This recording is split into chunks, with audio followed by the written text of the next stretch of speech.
Hello students, आपका मेरे channel विकास education point पर स्वागत है। विद्यार्थियों, आज मैं आपको शिक्षा निदेशालय राष्ट्रीय राजधानी क्षेत्र दिल्ली द्वारा दी जाने वाली क्लास 9th के सामाजिक विज्ञान विषय से वर्कशीट या कार्यपत्रक 19 का अध्ययन करेंगे। विद्यार्थियों, यह कार्यपत्रक 21 अगस्त 2021 की है। आइए अध्ययन करते हैं। आज का हमारा उप विषय है मानचित्र कार्य। बच्चों, आज हम मानचित्र कार्य करेंगे। दिए गए भारत के राजनीतिक मानचित्र में निम्नलिखित को उचित स्थानों उचित चिन्हों के द्वारा दिखाइए।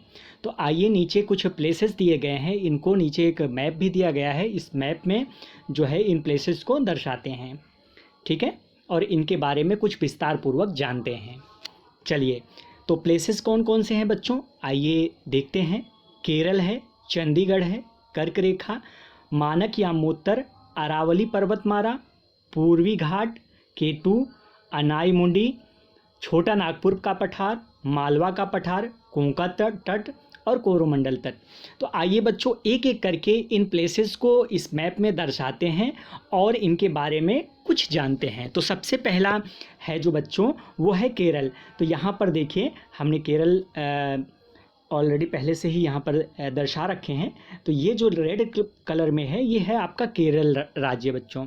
तो केरल जो है भारत के दक्षिण में स्थित राज्य है, जिसकी राजधानी तिरुवनंतपुरम है। तो केरल की राजधानी क्या है बच्चों? तिरुवनंतपुरम है, ठीक है। चलिए आगे देते हैं। तिरुवनंतपुरम, इसको आप देख लीजिएगा, केरल की राजधानी है। नेक्स्ट है बच्चों कर्क रेखा। आइए भारत के मैप में कर्क रेखा देखते हैं बच्चों। यहाँ पर है बच्चों कर्क रेखा 23.5 डिग्री होकर गुजरती है। ये देखिए, भारत के को जो है 2 बराबर भागों में डिवाइड करती है। तो आइए अब कर्क रेखा के बारे में जान लेते हैं बच्चों। यहाँ पर हमने दर्शा रखा है, ऐसे मैप में आप भी दर्शा लीजिएगा। तो बच्चों, ये है आपका कर्क रेखा। तो कर्क रेखा जो है वो भारत को 2 बराबर भागों में बांटती है। कर्क रेखा उत्तरी गोलार्ध में भूमध्य रेखा के समानांतर 23.5 डिग्री उत्तर पर क्रोप पर पश्चिम से पूर्व की ओर खींची गई एक काल्पनिक रेखा है। तो ये एक बच्चों एक काल्पनिक रेखा है जिसका नाम कर्क रेखा है। 23.5 डिग्री उत्तर में स्थित है यह रेखा भारत के 8 राज्यों से होकर के गुजरती है। तो ये जो कर्क रेखा है बच्चों, ये कर्क रेखा भारत के 8 राज्यों से होकर के गुजरती है। कौन कौन सी है बच्चों, आइए देख लेते हैं। तो गुजरात है, राजस्थान है, गुजरात, राजस्थान, मध्य प्रदेश, छत्तीसगढ़, झारखंड, पश्चिम बंगाल, त्रिपुरा और मिजोरम से होकर के ये गुजरती है, ठीक है ना बच्चों। तो यहाँ गुजरात है, राजस्थान है, मध्य प्रदेश है, फिर मध्य प्रदेश के बाद बच्चों छत्तीसगढ़ है, छत्तीसगढ़ के बाद आपका झारखंड है, झारखंड के बाद पश्चिम बंगाल है, पश्चिम बंगाल के बाद त्रिपुरा है, त्रिपुरा के बाद मिजोरम है। तो इन 8 राज्यों से होकर के कर्क रेखा गुजरती है। अगला हम देखते हैं बच्चों, मानक यामोत्तर की बात कर रहे हैं, मानक यामोत्तर रेखा। तो बच्चों, मानक यामोत्तर जो है पृथ्वी के उत्तर एवं दक्षिण ध्रुव को मिलाने वाली और उत्तर दक्षिण दिशा में खींची गई काल्पनिक रेखा है, जो कि उत्तर प्रदेश के मिर्ज़ापुर के निकट से होकर के गुजरती है। तो बच्चों ऐसे ही है, ऐसे ही कर जो है ये मानक यामोत्तर रेखा जो है खींची गई है। 82.5 डिग्री जो है उत्तर से दक्षिण की ओर खींची गई एक काल्पनिक रेखा है, ठीक है। इसका मान जो कि ग्रीनविच समय से 5 घंटा 30 मिनट आगे है। ये जो मानक रेखा माना गया है, ये जो है मानक समय जो है वो ग्रीनविच समय से 5 घंटा 30 मिनट आगे है, ठीक है। तो चलिए आगे देखते हैं बच्चों। उसमें और नेक्स्ट जो पूछा गया है वो पूछा गया है अरावली पर्वतमाला। तो बच्चों, अरावली पर्वतमाला यहाँ पर देखिए, यहाँ पर है, कौन से राज्य में है? ये राजस्थान राज्य में है। तो अरावली पर्वतमाला जो है यह संसार की सबसे प्राचीन पर्वतमाला है, जो कि भारत के पश्चिम भाग में राजस्थान में स्थित है। यह गोंडवाना लैंड का अस्तित्व है, ठीक है, जो कि राजस्थान को, ये पर्वतमाला जो है अरावली पर्वतमाला राजस्थान को उत्तर से दक्षिण की तरफ 2 भागों में डिवाइड करती है, ठीक है। चलिए आगे देखते हैं बच्चों, पूर्वी घाट। आइए अब पूर्वी घाट के बारे में जान लेते हैं बच्चों। पूर्वी घाट, यहाँ पर देखिए बच्चों, ये पूर्वी घाट है, ये पोर्शन जो है वो पूर्वी घाट के अंतर्गत आता है। तो पूर्वी घाट का विस्तार बंगाल की खाड़ी के साथ साथ महानदी घाटी से दक्षिण में नीलगिरी पहाड़ियों तक लगभग 500 मीटर की चौड़ाई में, 500 किलोमीटर की चौड़ाई में जो है ये है और विभाजित दक्कन के पठार के पूर्वी किनारे का निर्माण करती है। विशाखापत्तनम चोटी एवं महेंद्रगिरी चोटी पूर्वी घाट के पर्वत की प्रमुख चोटियां हैं। ठीक है, आइए अब हम K2 के बारे में देखते हैं बच्चों। जो K2 इसमें पूछा गया है, K2 कहाँ पर है, तो K2 यहाँ पर है बच्चों, यहाँ पर जम्मू कश्मीर राज्य में है। इसके बारे में थोड़ा सा जान लेते हैं बच्चों। यह विश्व का दूसरा सबसे ऊंचा पर्वत शिखर है जिसकी ऊंचाई 8,611 मीटर है। यह कश्मीर के काराकोरम पर्वतमाला में स्थित होने के कारण K2 के नाम से जाना जाता है। ठीक है, चलिए नेक्स्ट देखते हैं बच्चों। नेक्स्ट है आपका अनायमुंडी। अनायमुंडी बच्चों कहाँ पर है, ये केरल में है। तो आओ इसको देखते हैं बच्चों, यहाँ पर स्थित है ये।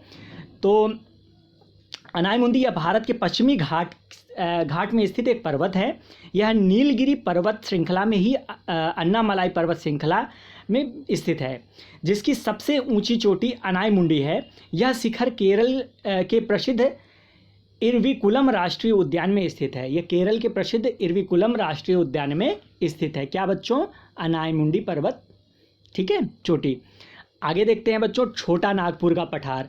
आइए अब छोटा नागपुर के पठार के बारे में देख लेते हैं। छोटा नागपुर का पठार कहाँ पर है, तो छोटा नागपुर का पठार बच्चों यहाँ पर स्थित है। ठीक है, छोटा नागपुर का पठार यह पूर्वी भारत में स्थित एक पठार है। झारखंड राज्य का अधिकतर हिस्सा एवं पश्चिम बंगाल, बिहार व छत्तीसगढ़, ठीक है, पश्चिम बंगाल, बिहार, छत्तीसगढ़, ठीक है, पश्चिम बंगाल, बिहार, छत्तीसगढ़ के कुछ भाग इस पठार में आते हैं। इसके पूर्व में स्थित सिंधु गंगा का मैदान और दक्षिण में महानदी है। इसका क्षेत्रफल 65,000 वर्ग किलोमीटर है। बच्चों छोटा नागपुर का पठार का जो है वो विस्तार कितना है, 65,000 वर्ग किलोमीटर है। ठीक है, इसका क्षेत्रफल। चलिए आगे देखते हैं मालवा का पठार। बच्चों मालवा का पठार देखिए यहाँ पर दर्शाया गया है, मालवा का पठार। तो मालवा का पठार बच्चों ज्वालामुखी के उद्गार से बना हुआ ये अंचल है। यह पर्वतमाला वर्तमान में मध्य प्रदेश प्रांत के पश्चिम भाग में स्थित है। मालवा का पठार विंध्य पहाड़ियों के आधार पर त्रिभुजाकार का पठार है। ये एक त्रिभुजाकार पठार है बच्चों, पठार है। यह एक लावा पठार है। इसके पूर्व में बुंदेलखंड और उत्तर पश्चिम में अरावली पहाड़ियाँ स्थित हैं। यहाँ पर देखिए अरावली पहाड़ियाँ स्थित है। इसके ढाल उत्तर पूर्व की ओर है। यहाँ की नदियाँ चंबल, सिंध, बेतवा, केन आदि हैं। ठीक है, चंबल, बेतवा, केन आदि नदियाँ जो है इधर इस पठार में बहती हैं। ठीक है, आइए अब अगला देखते हैं बच्चों कोंकण तट है। कोंकण तट के बारे में जान लेते हैं बच्चों। कोंकण तट जो है यहाँ पर देखिए मैप में, कोंकण तट यहाँ पर स्थित है बच्चों। ठीक है, तो इसके बारे में जान लेते हैं बच्चों। कोंकण का अर्थ है किनारे का हिस्सा। भारत का पश्चिमी समुद्री तट जिसकी शुरुआत महाराष्ट्र से लेकर गोवा के दक्षिण तट तक और केरल के उत्तरी तट तक है, इसको कोंकण गोवा तट भी कहते हैं।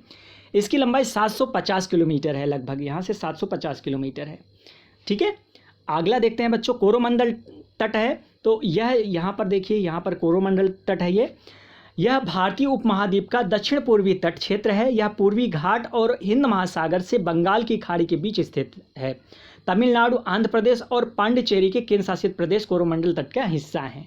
ठीक है बच्चों, कौन कौन से प्रदेश हैं, तमिलनाडु, आंध्र प्रदेश और जो है पांडिचेरी का जो है हिस्सा जो है ये कोरोमंडल तट के अंतर्गत आता है।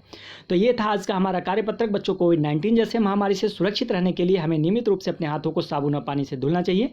धन्यवाद।